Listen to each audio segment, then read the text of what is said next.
If you have been approved to take the LSAT on paper, if you've been given unlimited stop-start breaks or in-person testing due to a disability, you should know that LSAC has changed their accommodations requirements. Starting this August, none of those approvals carry over. Unless you reapply and prove that you have exceptional needs, LSAC will not give you those accommodations again. They've created a new group called Category 3 accommodations, which includes paper and pencil testing, stop-start breaks longer than 60 minutes, in-person testing due to disability reasons, more than 50% extra time, and testing spread out over multiple days. These accommodations used to be really easy to get. That is no longer the case. Now, even if you were approved before, you've got to reapply, provide updated documentation, and meet stricter requirements. And if you don't, you won't get them. And of course, LSAC is doing this for a reason. Over the past few years, accommodations approvals skyrocketed. Especially after the pandemic, LSAC became a lot more flexible. Of course, remote testing became the norm. Accommodations were easier to get. Paper-based tests, longer breaks, extra time were all granted far too often in many cases. And guess what happened? Surprise, surprise, LSAT scores went up a lot. T14 law schools started reporting record high medians. Of course, some of that came from better prep, more time to study, the comfort of taking the LSAT from home, but a big part of it was that more students were getting extra time. And so now LSAC is pushing back. They're tightening the rules to slow down score inflation, to mitigate it, to dampen it, and reestablish standardization. They're also cracking down on anything that could undermine test security. And think about it. If you're taking the LSAT on paper, in-person testing makes a whole lot more sense if they want those exam questions to remain undisclosed.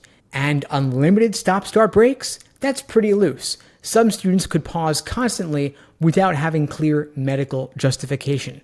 LSAC wants to make sure that only those with legitimate documented needs get these accommodations going forward. Now, of course, while you're handling the logistics, you don't want to lose sight of the actual exam questions. Accommodations will help level the playing field, but what really moves your score is mastering the content. And so if you want a quick, no-fluff guide to logical reasoning, reading comp, and smarter LSAT strategies, you can grab my free Easy LSAT cheat sheet linked below this video. It shows you what top scorers do differently, and of course, it's 100% free, so you can grab your copy below. All right, so let's go deeper on how to protect your accommodations.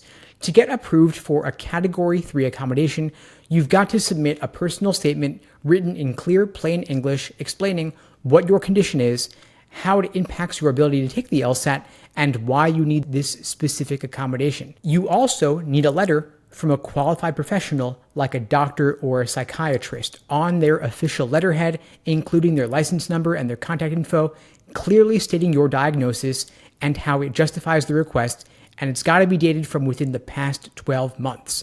The third big thing is you want to have proof of prior use of accommodations to help show consistency. This could include your past approvals for LSAT accommodations. This could include university exam accommodations or an IEP plan.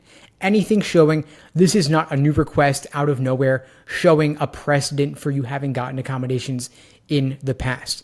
Now, how do you check your status and get ready for accommodations? First, log into your LSAC.org account, go to the accommodation section, check what's been approved, and see if anything there has expired or been reclassified. Then ask yourself, do I need to take the LSAT on paper? Do I need stop-start breaks for more than 60 minutes? Do I need in-person testing because of a disability? And do I need more than 50% extra time or multi-day testing?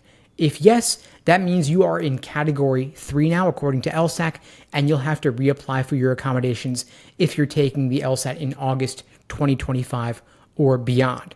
Now, for the August LSAT, your accommodations request is due about 5 to 6 weeks before the test date. If you miss it, you are out of luck. You cannot appeal. There are no exceptions for being late. So make sure that you upload everything on lsac.org before the deadline at the same time. This is not just red tape. This is part of your LSAT prep strategy. If you're testing in the wrong format or you don't get the accommodations you truly need, your score will suffer. Not because you're underprepared, but because the system didn't fit you. The students getting 170 plus going forward, they know how to study and how to work the system to get what they deserve.